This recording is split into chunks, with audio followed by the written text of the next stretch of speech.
அண்ணா சீரியல்ல இன்னைக்கு என்ன நடக்க போகுதுன்னு பார்க்கலாம். வாங்க வீடியோக்குள்ள போலாம்.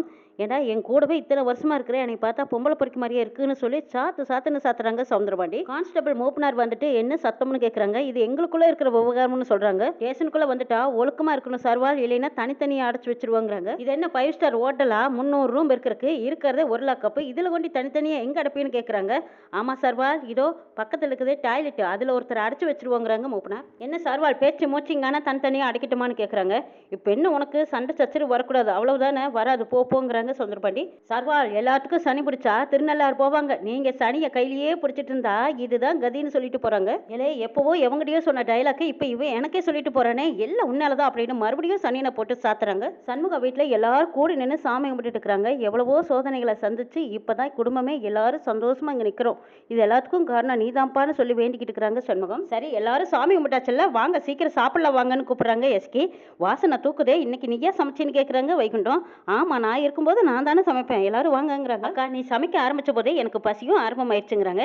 ஏண்டி அப்போ சாமி கும்பிடும்போது சாப்பாட்டை நினச்சிக்கிட்டு தான் சாமி கும்பிட்டியா உன்னை அப்படின்னு ஓங்கி ஒரு கொட்டு வைக்கிறாங்க வீரா. அம்மானு கத்துறாங்க வகானி. பாத்தியானே முதல்ல எல்லாம் அண்ணாயின்னு சத்தம் போடுவா, இப்போ அம்மானு கூப்பிடுறாங்கிறாங்க. அதனால அம்மா இல்லை, இப்போ தான் அம்மா வந்துருச்சே ஏன் கனி, அதான் அம்மானு கூப்பிட்டுருக்குறாங்கிறாங்க. ஆமாண்ணே அம்மானு தானே என் வாயில் வந்துருச்சுங்கிறா கனி. அண்ணான்னு சொன்னாலும் தப்பில்லை கண்ணு, அம்மாவா இருந்து உங்க எல்லாத்தையும் ஆளாக்குனவ இவன் தானே. இத்தனை சோதனையும் தாண்டி என் மேல இருந்த பழியை தொடச்சவனும் அவன் தான். இந்த குடும்பத்துக்கு அவன் தான் சாமி. மதனி எங்க குடும்பத்துக்கு எம்புட்டோ செஞ்சிருக்கான், எங்க குடும்பத்துக்கும் அவன் தான் சாமி மாதிரின்னு சொல்றாங்க பாக்கியம். எல்லாத்துக்கும் சண்முகம் கூட நானும் இருந்தா, அதை மறந்துடாதீங்க யாருன்னு சொல்றாங்க பரணி. ஏத்தா அவன் எப்பவுமே வெட்டுவேன் குத்துவேன்னு இருப்பான், இல்லைன்னா எவனையா ஒருத்தனை வெட்டிட்டு போயிருப்பான், நீ கூடவே இருந்து தட்டி கொண்டு வந்து கொடுத்ததுனால தான் இன்னைக்கு இந்த அளவுக்கு வந்து நிக்கிறேன்னு சொல்றாங்க வைகுண்டம். இல்லை பரணி, எல்லாத்துக்கும் வந்து நானே சொல்லிடுறேன், இந்த குடும்பத்தை பொறுத்த வரைக்கும் காவல் தெய்வம்னா அது நீ தாங்கிறாங்க. டேய் போதுமடா, எனக்கு ஏற்கனவே குளிருது, மறுபடியும் நீ ஐஸ் வைக்காதீங்கிறாங்க பரணி. அக்கா பசிக்குது, சாப்பாடு ஆறிப்போனா நல்லாவே இருக்காது, சீக்கிரம் சாப்பிடலாங்கிறாங்க கனி.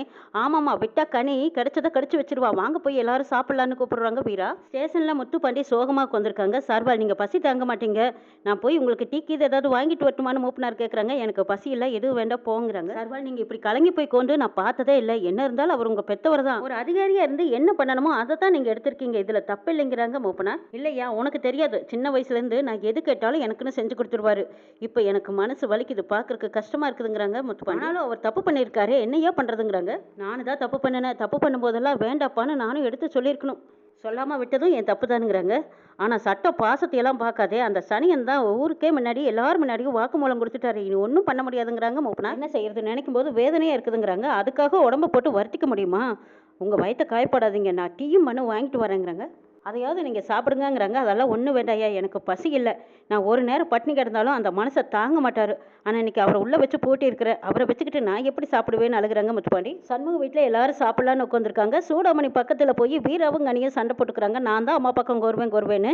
ஆத்தா நீ இந்த பக்கம் வாத்தா, நீ தங்கம் நீ வயிறும், ஆளுக்கு ஒரு பக்கம் கொண்டுக்கோங்கன்னு சூடாமணி 2 பேர்த்தையும் 2 பக்கம் உட்கார வச்சுக்கிறாங்க. அத்தே நீயும் சாப்பிடு, நான் பரிமாறுறேங்கிறாங்க எஸ்கி. இல்லை எனக்கு இப்போ பசி இல்லை, நீங்கள் எல்லாரும் சாப்பிடுங்க, நான் பரிமாறுறேங்கிறாங்க. அம்மா என்ன ஏன் டக்குன்னு மூஞ்சி வாடி போச்சுன்னு கேட்குறாங்க பரணி. ஒன்றும் இல்லை, பாண்டி போய் சாப்பிட்டானோ இல்லையோ தெரியலன்னு கண் கலங்குறாங்க. அவன் என்ன சின்ன பையனா, அதெல்லாம் மூப்பனார் ஏதாவது வாங்கி கொடுத்துருப்பாரு, அவனை சாப்பிட்டுருப்பாங்கிறாங்க. ஆமா நானும் கூட மொச்சக்கொட்டு குழம்பு வைக்கும்போது அவர் ஞாபகம் வந்துச்சு, மொச்சக்கொட்டு குழம்பு நான் 2 படி சேர்த்து சாப்பிடுவாருங்கிறாங்க எஸ்கி. ஓஹோ என்னடி நீயும் சேர்ந்து அவன் மேல ரொம்ப பாசத்தை கொட்டுறேன்னு கேட்குறாங்க பரணி. ஆமாடி இருக்காத பின்ன, அவர் பசி தாங்க மாட்டாருங்கிறாங்க எஸ்கி. ஏடி பசி தாங்க மாட்டாங்கன்னா எனத்தையாச்சும் வாங்கி சாப்பிடுவான், நீங்க 2 பேரும் ஏன் இப்படி அழுதுகிட்டு இருக்கிறீங்கன்னு கேட்குறாங்க வைகுண்டம். இல்லைண்ணே அவங்க அப்பான்னா அவனுக்கு உசுறு, உள்ள வச்சுக்கிட்டு எப்படி சாப்பிட்றதுன்னு சாப்பிடாம தான் கொந்திருப்பானா இருக்குங்கிறாங்க பாக்கியம். ஒரு நேரம் சாப்பிடலைன்னா அவனுக்கெல்லாம் ஒன்றும் ஆகாது, உனக்கு தான் நீ ஒரு வேளை சாப்பிடலைன்னா லோ ப்ரெஷர் அதிகமாகி மயக்கம் போட்டு கீழே விழுந்துடுவேன், ஒழுங்கா சாப்பிடுங்கிறாங்க பரணி. அத்தே நான் வேணா ஸ்டேஷன் வரைக்கும் போய் அவனுக்கு சாப்பாடு வாங்கி ஊட்டி விட்டுட்டு வேணாலும் வர்றேன், ஒழுங்கா சாப்பிடத்தேங்கிறாங்க சண்முகம். ஏன்னா ஸ்டேஷனுக்குள்ள லேக்கப்பில் தள்ளி அவங்க எல்லாரும் லெக் பீஸ் சாப்பிட்டுக்கிட்டு இருந்தவங்க தான் அவங்க எல்லாருங்கிறாங்க சண்முகம். இல்லை சண்முகம் முன்ன மாதிரி இல்லைல்ல பாண்டி, இப்போ தான் அன்பு பாசம்னா என்னன்னு அவனுக்கு புரிய ஆரம்பிச்சிருச்சுங்கிறாங்க. ஆமாம்மா அத்தையோட ரத்தத்தை பார்த்ததுக்கு அப்புறமா அவர் ரொம்ப மாறிட்டாருன்னு சொல்றாங்க எஸ்கி. எஸ்கி மட்டும் இல்லைன்னா முரட்டனாவே இருந்திருப்பான், எப்படியோ கொட்டி தட்டி அவனை ஒரு மனுஷனை மாத்திருக்காங்கிறாங்க. அப்பன் செஞ்ச பாவத்துக்கு அவனும் துணை போயிருக்கான்ல, அவனும் கொஞ்சமாச்சும் பாவத்தை அனுபவிக்க வேண்டாமா?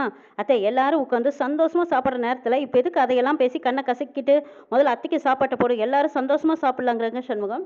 ஸ்டேஷனில் மூப்பனாரை கூப்பிட்டு அவங்க 2 பேரும் சாப்பிட்டாங்களான்னு கேட்குறாங்க. பசியார் இட்லி சாப்பிட்டு நல்லா தூங்குறாங்கங்கிறாங்க. எனக்கு வேணா கொஞ்சம் குடிக்கிறதுக்கு தண்ணி எடுத்துட்டு வாங்கங்கிறாங்க. ஐயா பசியில் இருக்கும்போது தண்ணி எப்படி பத்துன்னு கேட்குறாங்க.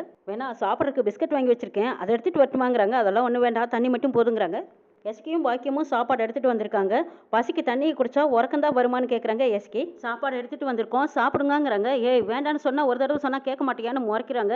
ஏய் அவள் எதுக்கு அதை டிக்கெட்டு சொன்னால் கேட்க மாட்டியா, நீ பசி தாங்க மாட்டேன் சாமி, ஒரு வயநாள் சாப்பிடுங்கிறாங்க பாக்கியம். முத்துப்பாண்டிக்கு சாப்பாடு எடுத்து வச்சுட்டு இருக்கிறாங்க. அப்போ தான் மூப்பனார் ஓடி வந்து நானும் சாப்பிட்டேன் 2 இட்லி தான் சாப்பிட்டு வந்தேங்கிறாங்க. என் வீட்டுக்காரர் சாப்பிடும்போது நீங்கள் கண்ணு வைக்காதீங்கன்னு, அவர் சாப்பிட்டது போக மிச்சமெல்லாம் உங்களுக்கு தான், நீங்களும் சாப்பிடுங்க, உங்களுக்கும் சேர்த்து தான் எடுத்துகிட்டு வந்தேங்கிறாங்க எஸ்கி.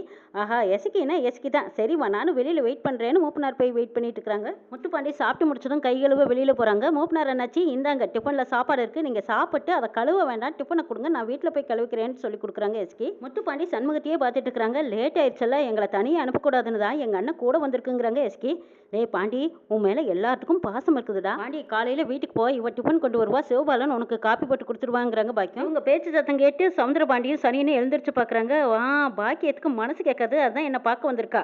வந்தது என்கிட்ட மன்னிப்பு கேட்பா பாரு. அவள் பேசினானா நான் பேச மாட்டேன், அப்போ நீ என்ன சொல்லுவேன்னு கேட்குறாங்க. ஐயா ரூமில் தூங்கிட்டு இருக்கிறாங்கன்னு நான் சொல்லிடுறேங்க ஐயாங்கிறாங்க. ஆமாம் இங்கே 10 ரூம் இருக்குது, அதில் எந்த ரூமில் பெட்டில் தூங்கிட்டு இருக்கிறதா நீ சொல்ல போகிற? ஏன்டா ஆக்கங்கட்டா கூவே, நான் பேசாமல் இருந்தேனா ஐயா கோவத்தில் இருக்காங்க பேச மாட்டாங்கன்னு சொல்லணும். அவளை 2 நாள் கிளை விடணும், அப்போ தான் அவள் கொழுப்பெல்லாம் அடங்குங்கிறாங்க சவுந்தரபாண்டி. இல்லை சாப்பிட்டாச்சல போலாமா அப்படின்னு கேட்குறாங்க சண்முகம். அண்ணே மூப்பனாருக்கு சேர்த்து தான் சாப்பாடு எடுத்துகிட்டு வந்தேன், அவர் சாப்பிட்டுட்டு இருக்கிறாரு, அவர் சாப்பிட்டு கேரியரை கொடுக்கட்டும், அதை வாங்கிட்டு போலாங்கிறாங்க எஸ்கி. ஆமால இருந்து கேரியரை வாங்கிட்டு போயிடலாம், இல்லைன்னா அவர் பசிக்கு கேரியரையே சாப்பிட்டாலும் சாப்பிட்டுருவாருங்கிறாங்க சண்முகம். அம்மா அப்பாவை பார்க்கலையான்னு கேட்குறாங்க முத்துப்பாண்டி. பாக்கியம் அழுதுகிட்டு இருக்கிறாங்க. அந்த பக்கமாக சவுந்தரபாண்டி பார்த்துட்டு பாக்கியத்துக்கு என்னை லாக்கப்பில் வச்சு பார்க்க மனசு தாங்காது, எப்படி அழுகுறான்னு பாருங்கிறாங்க சவுந்தரபாண்டி. அத்தே உன் புருஷனை பார்க்கலான்னு தோணுச்சுன்னா போய் பார்த்துட்டு வா, நான் ஒன்றும் சொல்ல மாட்டேங்கிறாங்க சண்முகம். ஏய் பாத்தியாடா சனியா பாக்கியம் எப்படி அழுகிறா பாருங்கிறாங்க. ஆமாம் பாக்கியத்தம்மா மாதிரி வருமாங்கிறாங்க சனியன். ஆமாடா அதுதான் பொண்டாட்டி கலக்கு, உன் பொண்டாட்டி இருக்காளே, விட்டு கொடுத்தாலும் பரவாயில்ல போட்டே கொடுத்துட்டாளே, நீ உங்க உள்ளார கிடக்குற, அவ அங்கே ஹாயா உறங்கிட்டு இருப்பா, என்னல என்னை முறைக்கிற? சனியா உன் பொண்டாட்டி உன்னை பார்க்க வந்தாளா, உனக்கு அவளை அடக்கி ஒடுக்கி வைக்க தெரியல, எனக்கே ஐஸ்கிரீம் கொடுத்துவளாச்சு. சரி சரி அங்கே என்ன பேசுகிறாங்கன்னு கவனிலங்கிறாங்க சுந்தரபாண்டி. நீ கண்ணு கலங்குனா எனக்கும் அழுகையாக வருது, இங்கே பாரு என்ன இருந்தாலும் அவர் கெட்ட மனசந்தே பார்க்கலாம்னு இருந்தால் போய் பார்த்துட்டு வாத்தேங்கிறாங்க எஸ்கி. அறிவு இருக்காடி உனக்கு பைத்தியக்காரி, இந்த மாதிரி பேசிட்டு இருந்தா அப்புறம் நான் மனுஷியாவே இருக்க மாட்டேன். என்னடி மனுஷனா இருந்தாலும் பிள்ளைகளை பெற்று போட்டுட்டா புருஷன் ஆயிடுவானா? புருஷனா புருஷன் ஒன்று சத்தியத்துக்கு கட்டுப்படணும், இல்லைன்னா சாமிக்கு கட்டுப்படணும். எதுக்காச்சும் பயந்துருக்காரா அந்த ஆளு? சொல்லுடி சொல்லு. யாருக்காவது நேர்மையா இருந்திருக்காரா அந்த ஆளு? கும்பிடுற சாமி நகையவே திருடி இருக்கான் அந்த ஆளு. அந்த ஆளை நான் பார்த்து ஏற்கனவே எந்த தலையிலையும் பாவத்தை சுமத்த சொல்றியா? மானம் கட்டுவேன். அந்த ஆள் கண்ணை பார்த்தாவே கண்ணு அவிஞ்சிருமையா. நீ கண்ணு கலங்கி நின்னியா, அதனால தான் நான் சொன்னேங்கிறாங்க எஸ்கி. ஏடி கண்ணு கலங்குனா அந்த ஆளுக்காக தான் கண்ணு கலங்குனான்னு நீ நினைச்சிடுவியா? பிள்ளையோட நேர்மையை பார்த்து கண்ணு கலங்குது, இது என்னோட சந்தோஷ கண்ணீர். அவன் நேர்மையை பார்த்து என்னோட கண்ணு கலங்குச்சு. இல்லை பாண்டி நான் அத்தை வீட்டில் தான் இருக்கேன்டா, நாளைக்கு ஸ்டேஷனுக்கு சாப்பாடு கொடுத்து அனுப்புறேன், நீ சாப்பிட்டுக்கோங்கிறாங்க. மூப்பனார் கொண்டு வந்து டிப்பர் கேரியரை கொடுக்குறாங்க. கட்டு குழம்பு சூப்பராக மனமும் ருசியும் நல்லா இருந்தது சாமின்னு கொடுக்குறாங்க. பாக்கியம் பேசுனதையெல்லாம் கேட்டுட்டு இருந்த சனியனும் சவுந்தரபாண்டியும் பார்த்துட்டு லே சனியா உன் பொண்டாட்டி பஞ்சுக்கு நீ கோயிலே கட்டலாம்டாங்கிறாங்க. ஐயா எங்கள் வீட்டுக்கு நடுச்சாமத்துக்கு வந்து எங்களுக்குள்ள இப்படி ஒரு விரிசலை கொண்டாந்து விட்டதே நீங்கள் தானே, இனி எங்கே நான் கோயில் கட்டுறதுன்னு நினைக்கிறாங்க சனியன். சவுந்தரபாண்டியை சனியன் விட மாட்டாரு, சனியனும் சவுந்தரபாண்டியை விட மாட்டாங்க. இன்னும் என்னெல்லாம் நடக்க போகுதுங்கிறதையும் நாளை எபிசோடில் பார்க்கலாம்.